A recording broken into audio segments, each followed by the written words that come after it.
Well, it didn't take long for everybody to start claiming and fighting over rights to salvage over that thing.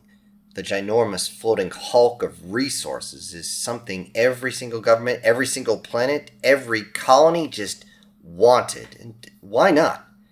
It's an unbelievable amount of materials that can be sold for I have no idea how much, but it's a whole hell of a lot. But that price is going to be really, really high. As the debates on who gets what, all the fleets kept their ships close by, just in case someone tried to get on things early. Eventually, Bill assigned a pair of his cousins to get close enough for visual contact, but they are not to actually approach the wreckage without permission from him. They can defend themselves, but they're just going to be there. As they approached, other groups were interested on what these two ships were doing. When asked, the cousins just responded with one word, Jaffo. And they would simply hold positions and did not say another word as they just sat there watching. On many of the ships, the younger crew members would ask around what the hell that word meant. It wasn't a name. What was going on? The older humans would simply look at each other, wonder how they didn't know, and responded, "It's an acronym." "For what, sir?" they would always get. "Just another fucking observer. They're here to watch." For several years, the debate continued over what to do with the wreckage, even as another dumper load actually arrived. Seeing this left humanity with another bulbous ship, 2 more battleships, a dozen more destroyers, and over 80 corvette classes, and more scrap than they could deal with. Due to the sheer luck, Bill now had 3 of the bulbous transport ships under his command, and now an additional battleship on top of that, as well as 2.5 destroyers and over a dozen corvette classes. The only reason he didn't get 3 destroyers is when they grabbed it, for some reason it was already too damaged. They could salvage the crew compartment and part of the engine, but unfortunately the only thing they could do before the engine compartment burned up was to salvage the AI. With the new battleship, redesignated 2B, joined the line as the protective line for Earth. However, she was going to need a major refit, as it looked like she had been neglected for a long, long time. Everybody speculated as maybe that's why the AI doesn't talk much either. She's there, she does her job, but she just doesn't speak. She also needs a full upgrade in a bad way. Though sleek in design, she needed reinforcements over her superstructure just about everywhere, as well as new seals, multiple new seals everywhere, as still the lack of redundancy was amazing. Along with that, there's an expansion of the billetry for the crew, not that there were many on board, recreational areas like the pool and the game room. The galley as well needed to be extended along with the food preserves and everything like that. Through all this, 2B, even in her android form, was stone-faced. But she did show confusion with the amount of care given to her engine core and her ship body. Even in her new android body, she was just there, confused almost, but never ever smiling. She only grinned slightly when Chris, her new commander, looked at her new form in her android body that she had designed herself and said, "It looks good.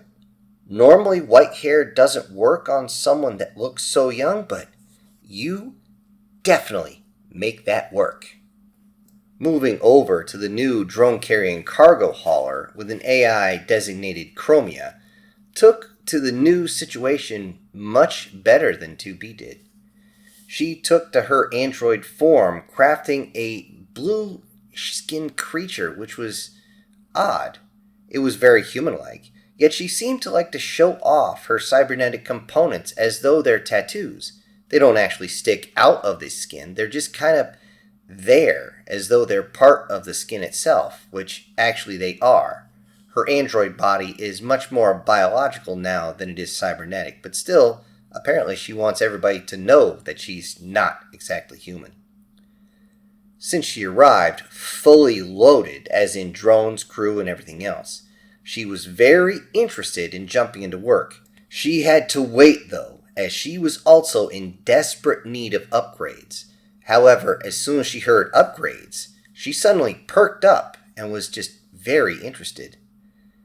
With 3 cargo ships, loaded with drones, crew, and AI, Bill actually approached the factions of humanity with a deal. Each of the family's 3 big-ass cargo haulers will pull away from the asteroid belt, and they'll combine with the 5 big-ass cargo haulers from the other factions. At that point, they will all begin to scrap the giant harvester together. 2 of whichever ones will be salvaging and bringing them directly to Earth. 2 more will go to Mars. 2 more, of course, for Venus. However, Io and Pandora will only be getting 1 cargo hauler each, which means they're going to have to just kind of deal with it. But then again, their colonies are rather small, so this is going to be more than enough for them. It will be concluded that no military personnel or vessels will be allowed to even touch the wreck. If they do, people are going to get nervous, thinking they're going to miss out on technology, and everyone's going to scramble, then everyone's going to start shooting. Which means no. However, just to make sure everybody's on the same page, at least 1 cargo vessel from each faction needs to remain in orbit, watching close, to assure there's no funny business, as in anyone drive for the certain areas that they want. The drones will just work from the outside in and eventually get all the way to the core. However, everybody knows that there's no engine left. There's no AI left. When everything exploded, it literally detonated the engine itself, which is the reason why it detonated with such force and drove this massive hulk backwards. Bill finished his proposal with, "This is the best deal we have. You know it. You won't get any fairer than this. Even we are going to work together with everyone else. Or we can all fight amongst ourselves for just a piece of scrap. Then, as we beat the crap out of each other, we're going to become so weak that the next harvester that arrives is not going to have enough firepower to beat it away, and it's going to kill us all."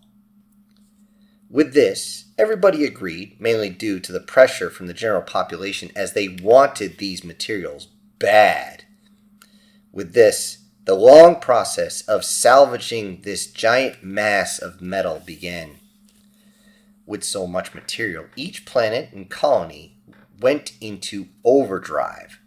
Massive fabricators were built on and off planets. Fabricators built things so well that with enough materials, which they were getting now, these fabricators can print an entire Corvette-class ship in under 24 hours. Maybe a little longer if you want special designs, which everybody does. However, the fabricators are just getting better and better. And this, in and of itself, finally allows everybody to afford their own customized ship, designed specifically for themselves, which is not only stimulating the economy, but also allowed for another push out into the void. Though the fabricators are not large enough to build the entire vessel, a massive colony ship is constructed piece by piece, built and designed specifically to allow these personal ships that were coming off the line to attach to the exterior and jump deep into the void. This time, they would be reaching very far out beyond the system as they head towards the Proxima system. This would be another giant leap for mankind. And in true sign of unity for a species, every available ship from every single faction shows up for the departure of this new colony ship. Of course, nobody wanted to miss it, as this is going to be an even bigger event than when Venus and Mars became independent. Every single ship lined up, facing in towards a massive tunnel for the colony ship designated Ivy to pass through. This AI thanked us with her chosen android form, Though many were confused why this android insisted on white hair as well, most in the fleets were distracted, and even more concerned how she possibly stayed vertical and not fall over with so much weight placed so high on her body. Ivy waved and thanked everybody as she slowly passed the fireworks that seemed to travel down and follow her down this massive tunnel of ships. She finally exits the tunnel and jumps away, and then there is another full-on rager for well over 2 weeks. After everybody sobers up, it's back to work, enhancing the ships with new tech, creating new ships with the latest technology, upgrading the AI in program and in android form, helping the crew find their true purpose in life, as some wish to actually begin their lives in their own ships, raising the families to new heights of understanding, each human enhancing themselves mentally, spiritually, and especially physically, all the while salvaging anything and everything that arrives. Everyone has actually gotten so good at salvage at this point that 99% of everything trashed that heads towards Earth is salvaged and repurposed. Earth itself has been treated as the death world jewel it was always meant to be. A beautiful place that will kill you if you're not careful. With so many living away from the planet and all the new and old tech used correctly, there is essentially no pollution to speak of. Oceans teem with life. Forests are full of critters of all sizes. Massive flocks of birds fill the skies, and even massive herds of buffalo have returned. There's still those that wish to remain on the planet, but they either grow or raise food, are in the cities building ships, or are in some way or another supporting those other two occupations. This turned out to be true golden era of humanity as humanity grows stronger and stronger with each passing day. Approximately 70 years after the Ivy left on her voyage, they sent a message back saying that the new colonies have been fully established finally, meaning that after all this time, they are now self-sustaining. This is wonderful news, of course, as some had actually speculated that the colonists would end up dealing with maybe a plague or a virus or something, maybe crash on an unknown planet with unknown topography and unknown weather conditions, or some other cataclysmic event, yet they endured and they pulled through no matter what. And now these colonies are themselves independent and free. Though one could say that they're still tethered to Earth, as much of their commerce comes through that way, they're still their own planets. Everybody was already thinking the same thing, though, as soon as they heard that the colonies were self-sustaining. Perhaps I should go visit. That thought, however, would have to wait, as within 24 hours of the message coming in, another round of dumping left everyone scrambling, especially since this one was pretty large. As they went to go and receive all the salvage, they suddenly received a surprise. Near the same jump point that the dumpers had just left, another signal appeared. This signal came from a fleet of random vessels, most of which are Corvette-class transports that seemed to immediately throttle up and head towards where the dumpers had just been. Across all human territories, alarms immediately sounded. Most of humanity believed that this is another attack, so they immediately began jumping in their ships and getting their weapons ready. Yet when they got close, something surprised them.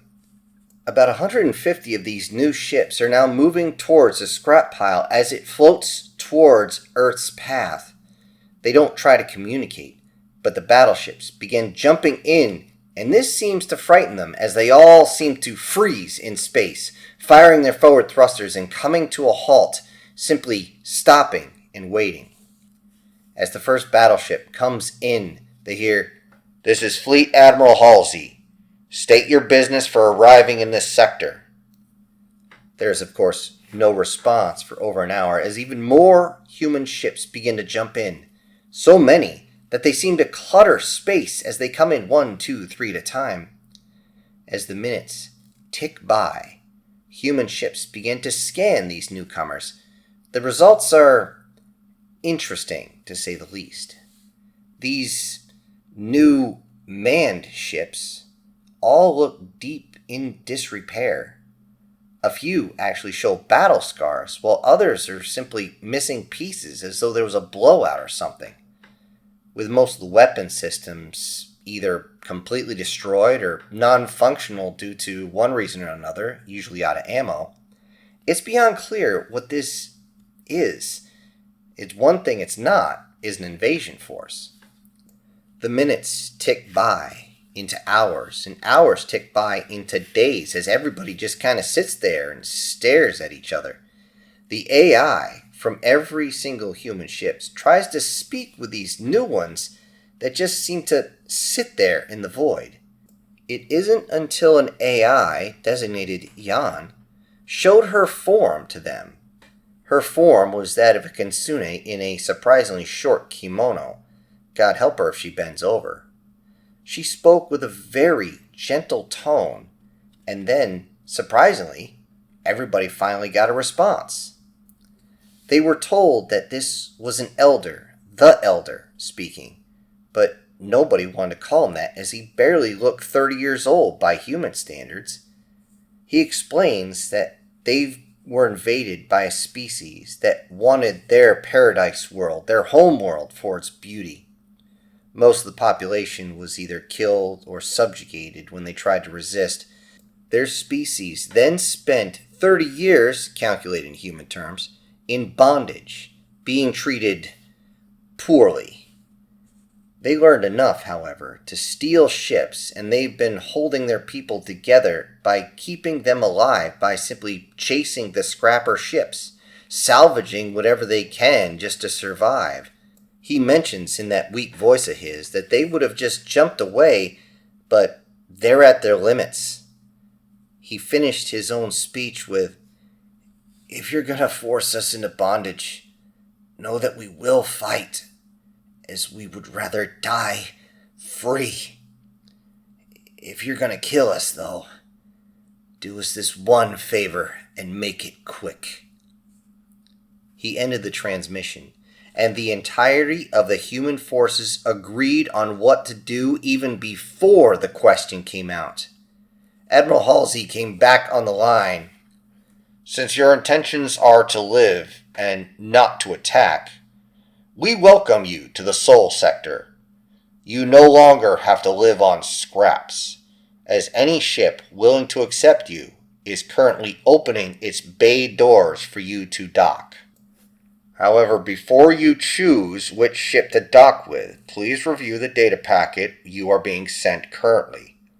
Understand that we are a patchwork species, and every faction has its own laws and normalities, so I strongly suggest you choose very carefully."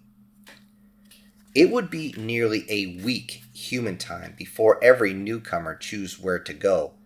The majority went to Earth, of course, yet a few did choose other planets. Bill's fleet, surprisingly, only had 2 ships dock, and they docked directly with his ship. What he saw when they opened up didn't shock him, it pissed him off. One of the 2 ships that docked, the 2 ships being a corvette class and a frigate class, couldn't even extend its landing gear and ended up doing a hard landing in the middle of Bay 2.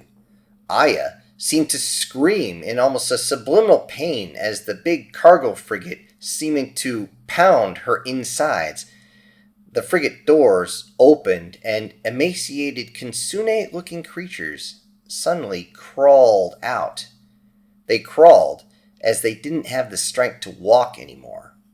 The corvette itself needed to have its doors pried open with tools, and those inside actually didn't even have the strength to stand or even crawl at this point. In order to save on any type of calories, They had limited the gravity inside their own ships to only 8% Earth standard, and now they didn't have any muscles anymore so that they could actually walk. Because let's face it, atrophy's a bitch. All of them wore very little, at least in comparison to the full suits that the crew and humans were wearing. What they did wear, however, was soiled and completely worn out. One of the young females inside the frigate tore her clothes just trying to sit up. Thankfully, she didn't seem to care that she was completely exposed, as she was placed like everybody else on repulsor lift gurneys and brought to the infirmary or aid station. Another post-pubescent male, this time inside the corvette class, had to be lifted up and also didn't seem to care that his clothing simply fell to pieces as he was lifted up. Everybody on board worked feverishly to assure that none were lost once they entered this ship. Thankfully, only one needed to be placed in the regeneration vat and regrow a digit. All the rest were just excessively emaciated.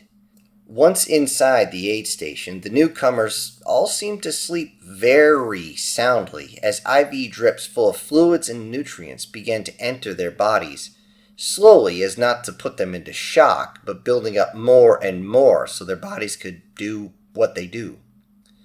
Bill had to leave as his blood pressure actually was forcing his face to be flushed. As he walked down the hall, Aya's voice called him to the bridge to review some information. Once on the bridge, Bill is briefed by Aya as more and more information is being shared across the entire humanity sector.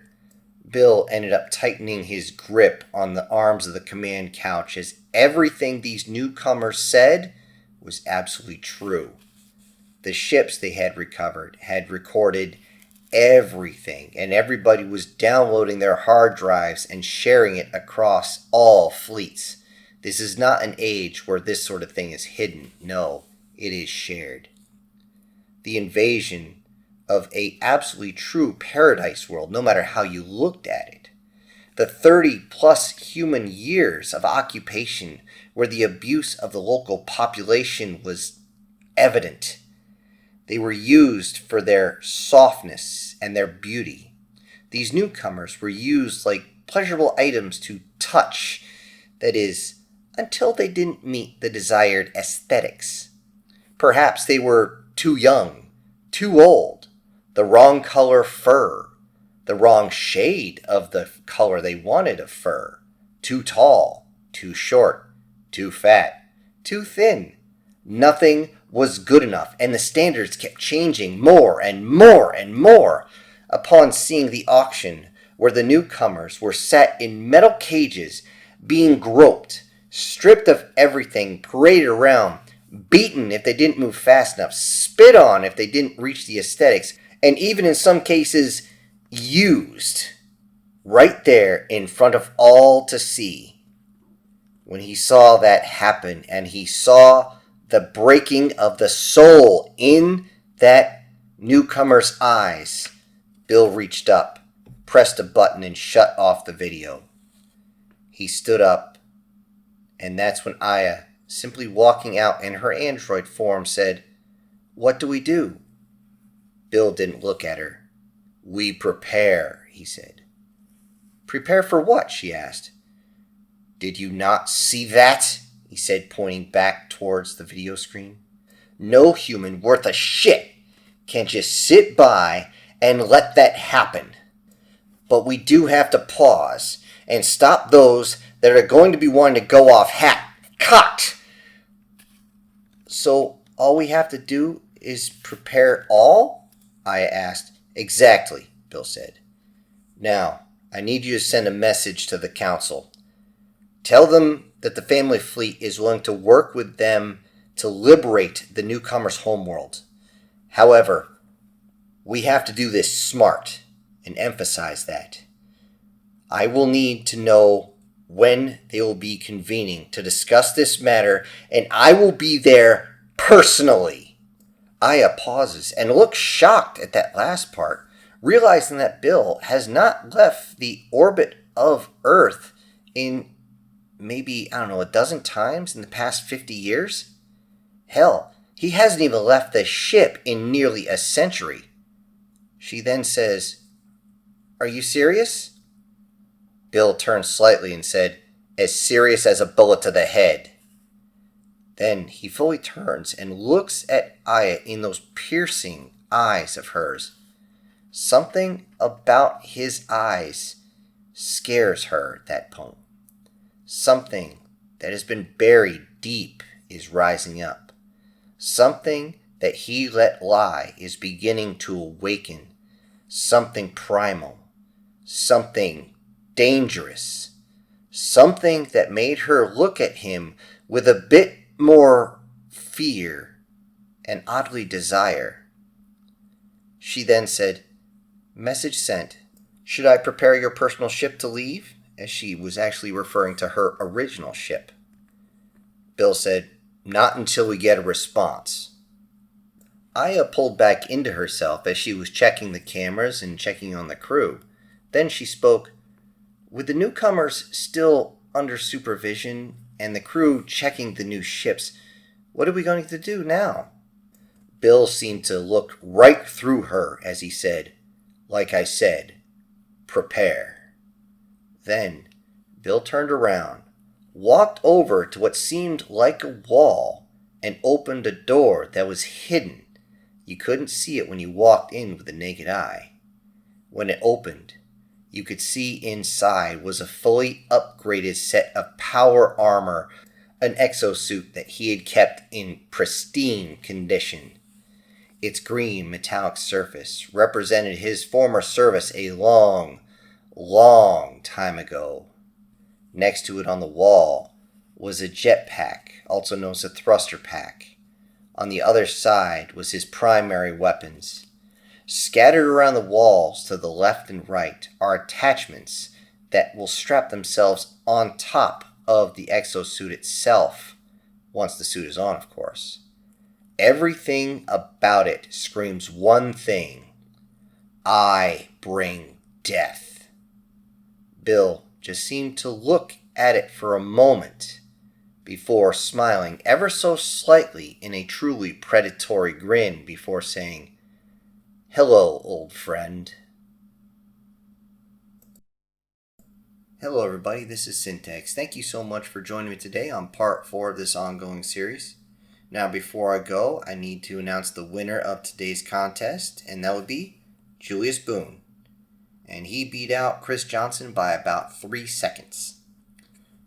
Also, I need to send out some giant thank yous to the supporters of this channel, and those would be Prozac and Pancakes, Sir, SS Demon, MTF Guard, Brian Kemp, Guardian Sage, Douglas Scarborough, Erica Gem, and Joseph Bloch. Thank you all so much for supporting the channel. Everybody else, I'll see you on the next one. This is Syntax, ejecting.